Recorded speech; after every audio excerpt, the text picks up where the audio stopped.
दोस्तों ये वीडियो उन पतियों के लिए स्पेशली जो डिवोर्स केस फाइल करते हैं और बाद में बोलते हैं कि हमारा डिवोर्स केस है जो डिसमिस हो गया। अब क्यों?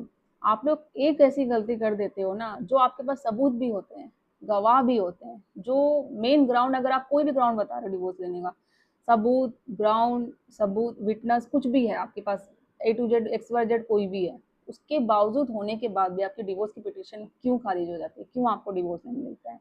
उसमें आप सिर्फ एक गलती करते हैं, और वो क्या गलती है, बहुत इंपॉर्टेंट है आपको जानना। और इस वीडियो में मैं एक जजमेंट का नाम भी बताऊंगी, जो लेटेस्ट जजमेंट है, जो आपके बहुत काम आएगा। उस केस में भी ऐसे ही हुआ, जो उसको डिवोर्स नहीं मिला, उस पति को भी। तो आप लोग में से भी मोस्टली लोग यही गलती करते हैं, तो जानना बहुत ज़रूरी है। एंड तक बने रहिएगा। फिलहाल चैनल पर नए जुड़े हैं तो चैनल को लाइक करिए, ज़्यादा लोगों तक शेयर करिए, सब्सक्राइब करिए, बेल आइकन दबाइए, ताकि आपको टाइम टाइम से मेरी वीडियो की नोटिफिकेशन सबसे पहले मिलती रहे। तो डिस्कस करते हैं, क्या सिर्फ आरोप लगाकर या कुछ गवाह आपने विटनेस खड़े कर दिए तो पत्नी आसानी से क्या पति डिवोर्स ले सकता है ऐसी कंडीशन में? सो बहुत से लोग सकते हैं कि कोर्ट में 2-4 गवाह ले जाते हैं, अपना बता देते हैं, सबूत भी ले जाते हैं, कुछ बातें बोल देंगे तो हमें तलाक मिल जाएगा। तो क्या एक्चुअली में ऐसा होता है? तो बिल्कुल नहीं। लेकिन क्या होता है, एक ऐसे मामले में पति को बहुत बड़ा झटका मिला, और बहुत लोगों को, आप में से भी लोगों को मिलता होगा, और जो ब्लेम आप डालते हैं कोर्ट में कि कोर्ट नहीं चाहता डिवोर्स देना, तो जहां पति के पास गवाह भी थे, आरोप भी थे, फिर भी डिवोर्स केस वो हार जाता है। आखिर ऐसा हुआ क्यों? तो कोर्ट ने पति को क्या सबक दिया, जानिए इस इम्पोर्टेंट जजमेंट में। डिटेल्स में बात करेंगे, और ये जजमेंट का जो केस डिटेल्स है मैं डिस्क्रिप्शन में शेयर कर दूंगी, आप गूगल से नॉर्मली आपको मिल जाएगा, डाउनलोड कर लीजिएगा। अब जो मेन पॉइंट है, क्या हुआ एक्चुअल में ये जजमेंट में, तो हम डिस्कस करते हैं। इस केस का जो नाम है, श्याम बिहारी मिश्रा बनाम संजू देवी। तो पति ने कोर्ट में तलाक की मांग की। पति का कहना था कि पत्नी का व्यवहार ठीक नहीं था और वैवाहिक संबंध खराब हो चुके थे। अपने आरोपों को साबित करने के लिए पति ने गवाह भी पेश किए। उसे लगा कि अब कोर्ट आसानी से डिवोर्स दे देगा, लेकिन मामला उतना आसान नहीं था। उसने कोर्ट में ये बोला कि मेरी पत्नी का अफेयर है किसी के साथ। वो सुबह 11 बजे घर से निकली, रात के 9 बजे घर से आई। मैंने उसको देखा किसी एक इंसान के साथ, ठीक है। और उसने यहाँ तक उसका नाम भी बता दिया कि धनंजय करके, उसने कुछ नाम बताया कि वो है, उसका गांव का नाम भी जिक्र कर दिया। ये चीजें बस उसने बोली, ठीक है। अब कोर्ट ने क्या कहा कि सिर्फ आरोप लगाना ही काफी नहीं है। उसने बस ये डिटेल तो बताई, ठीक है, इसके अलावा और कुछ नहीं बताया। अब क्या गलती करी वो ध्यान सुनिएगा। सिर्फ ये कहना कि पत्नी का व्यवहार खराब था, या कुछ लोगों का वो विटनेस बनाकर, या उसने बोल दिया कि हाँ मैंने देखा था, ठीक है, तो इसे आप क्रूरटी साबित नहीं कर सकते, या अपनी पत्नी पे ये अडल्ट्री का आरोप लगाकर ऐसा बोल के सिर्फ कि डिवोर्स आपको मिल जाए, इस आधार पे आपको डिवोर्स नहीं मिल सकता। देखो कोर्ट क्या देखता है कि आरोप कितने गंभीर लगा रहे हो आप, उसके पीछे ठोस सबूत क्या है, क्या वास्तव में वैवाहिक जीवन चलना संभव हो चुका है अब या नहीं। तो अगर पति प्रॉपर लीगल प्रूफ नहीं दे पाता है तो डिवोर्स नहीं मिलेगा। यही इस जजमेंट का सबसे बड़ा है जो मैसेज है। अब कोर्ट ने क्या कहा कि मैट्रिमोनियम कैसी, यानी पति पत्नी के मामलों में सिर्फ भावनात्मक बातें नहीं चलती है। कोर्ट फैक्ट देखता है, एविडेंस देखता है, कंसल्टेंसी देखता है।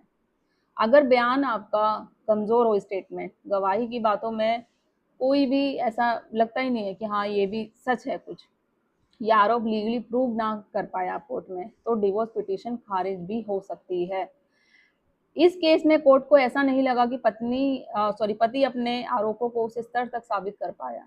देखो आप आरोप तो लगा देते हो, मेन कोर्ट का बोलने का ये मकसद था कि उसने ये आरोप लगा दिया कि चलो क्रूरटी हुई है उसके साथ, या उसकी पत्नी का अफेयर है किसी के साथ। उसने एक बार तो बस डिस्कस किया, बट पूरा कि कब कब कोई कॉल डिटेल हो, टाइमिंग, कहाँ, कौन सी लोकेशन में देखा, क्या और सबूत थे, आपके अलावा और किसने उस देखा, कि कोई बता सकता है कि हाँ ये अडल्ट्री में ही है। सिर्फ हाँ मैंने देखा, सुबह गई थी, शाम में आई, तो ये एक्चुअल प्रूव नहीं होता कि आपकी पत्नी का किसी के साथ अफेयर चल रहा हो, ठीक है। तो इसी वजह से पति का जो डिवोर्स केस है, जो पूरी तरीके से कमजोर पड़ गया।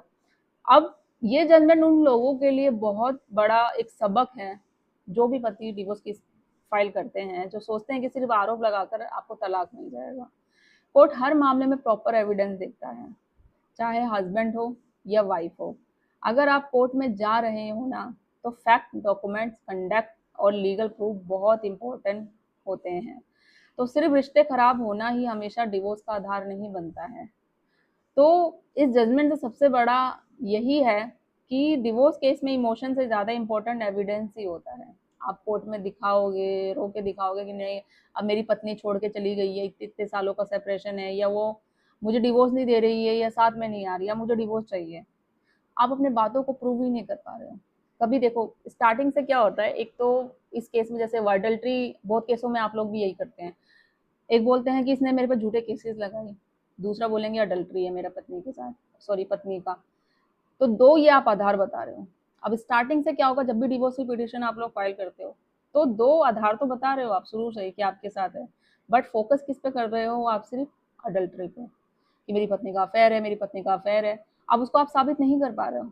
एक्चुअल आप ना सबूत दे पा रहे हो, ना कोई विटनेस है, ना गवाह, कुछ भी नहीं कर पा रहे हो।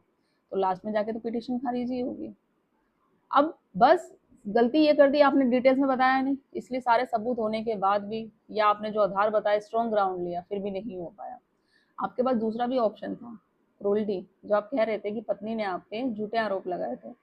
वो आधार भी अगर एक कैंसिल हो जाता है, दूसरा भी तो आधार आपके पास है कि आपके साथ क्रूरल्टी हुई है, झूठे आरोप हुए हैं, झूठे आरोपों में आपको फंसाया गया है। ये भी तो एक सबसे बड़ा आधार होता है डिवोर्स लेने का, कि इस आधार पर ये देखो झूठे केसेस किए हैं, हमने तो कुछ ऐसा किया ही नहीं, उसके बाद भी आपके पास सबूत होंगे। उस उस ग्राउंड को भी आप लो ना डिवोर्स का, एक नहीं तो दूसरा आपके पास ऑप्शन होना चाहिए। और शुरू शुरू से ही आप दोनों पे ही जोर देना है आपको, ये नहीं कि एक ही आधार पे आप जोड़ देंगे कि अडल्ट्री है, अडल्ट्री, अडल्ट्री है। नो, आप क्रूरल्टी पे भी करो कि मेरे साथ क्रूरल्टी हुई, मेरे घर वालों के साथ हुई है, हमें झूठे आरोपों में फंसाया गया, दोनों पे ही फोकस करो। ये नहीं कि पहले पे फोकस करो, दूसरे पे भूल जा रहे हो, दूसरे पे आपको बाद में याद आ रहा है, या आपको याद दिलाया जा रहा है आपको एडवोकेट के थ्रू, ऐसा नहीं है। तो ये भी बहुत बड़ी गलती करते हो। और एक्चुअल में एक एक चीजें कि क्या हुआ है, किसने किया है, कब देखा, क्या प्रूव है, क्या विटनेस है, जगह, टाइम, सब कुछ आपको मेंशन करनी होती है। ये चीजें नहीं मेंशन करते हो तो ही प्रॉब्लम होते हैं। फिर वही कहा जाता है कि एक छोटी सी गलती करी और सब कुछ सबूत होने के बावजूद भी आखिर ऐसी क्या बात हुई जो आपको डिवोर्स नहीं मिला, या आप केस हार चुके हैं। तो गलती आपकी ही होती है, कोर्ट की गलती नहीं होती। कोर्ट माना कि एक रिश्ते को बचाती है, पहले बचाने के लिए ट्राई करती है कि भाई शादी होती है, चलो एक मौका दिया जाए, साथ में मेडिसिन दी जाएगी, काउंसलिंग के लिए भेजा जाएगा। जब कोर्ट को भी लगता है कि देखो कोर्टों में हज़ारों केसेस डेली आते रहते हैं, जब कोर्ट को लगता है दोनों पति पत्नी के बीच रिश्ते वाली कोई बात ही नहीं है, वो साथ में रह ही नहीं सकते, या ज़बरदस्ती कोर्ट भी किसी को बांध के नहीं रख सकता, तो वो भी यही चाहेगा कि इन दोनों को इस रिश्ते से मुक्ति ही मिल जाए। ज़बरदस्ती कोई नहीं रखता। हाँ, जहाँ छोटी-मोटी लड़ाई झगड़े को लेकर आप कोर्ट कचहरी थाने पहुँच जाते हैं, तो कोर्ट क्या, कोई भी कहेगा, मैं भी कहूँगी कि रिश्ते को चांस दो। इस तरीके से रिश्ता नहीं तोड़ा जा सकता है। बाकी देखो हर एक केस अलग-अलग होता है, फैक्ट पे डिपेंड करता है, सिचुएशन क्या चीज़ है। अगर आपके साथ भी कोई सिचुएशन है कुछ, या आपके केस से रिलेटेड आप गाइडेंस चाहते हैं, तो आप कमेंट कर सकते हैं, या कॉल पे भी बात कर सकते हैं मुझसे अपॉइंटमेंट बुक करके। ज़्यादा लोग तो शेयर करिए, और कैसी लगती है आपको वीडियो वो ज़रूर बताइएगा। जल्दी मिलूँगी मैं अपनी नेक्स्ट वीडियो में, तब तक के लिए थैंक यू।